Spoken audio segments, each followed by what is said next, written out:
mayroon po ako dito sap-sap na malalaki mga kaisda. Sino dyan mahilig kumain ng sap-sap mga kaisda? So, December 30, 2024 mga kaisda, ngayong araw ng Lunes. Ito nga po yung ulamin lang namin mga kaisda. Napakasarap siyang isigang mga kaisda. At masarap na masarap ang ating sap-sap. Napakasariwa mga kaisda. Tinanggalan ko na siya ng hasang. Napakaganda po ng ating isda na sap-sap na ito mga kaisda. At napakasarap isigang nito at prituhin mga kaisda. Pwede mo rin siyang paisanan mga kaisda. At sa mga magkakakilalang mga isda ng mga kaisda, mayroon din tayo dito pampano mga kaisda. Napakasarap siyang isigang mga kaisda. Siyempre itong pampano to mga kaisda, nalaki pa talaga itong mga kaisda, itong pampano na to. Pero itong mga kaisda, pwede mo siyang sweet and sour. So, pwede rin mga kaisda, nabubulol.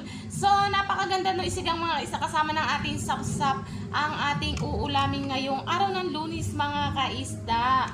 So, bago diyan mga kaisda, hindi ko kumpleto kung ang sinigang. Meron siyang... So, ang aking kasama dito sa bahay, gusto niya ng dahon ng sibuyas mga kaisda. Kasi daw masarap kung may sinigang daw na dahon ng sibuyas. Napakasarap daw yung kung may sinigang na dahon ng sibuyas. At mayroon din tayong sitaw para kumpleto ang ating sinigang ng mga kaisda. At linagyan din siya ng kamatis. Hindi ko alam kung ano talaga nasa nito. So may kamatis din na binili ng aking kasama. Lalagyan din niya yung sapsap at pampano. At sasabawan lang namin mga kaisda. So kumpleto na mga kaisda ang ating ulam ngayon. Mga kaisda ngayong gabi. So lulutuin ko to. At kanina nga po ay bumili siya ng isda. Pinauwi niya lang ako sa bahay dito at ako papalutuin at ginala siya.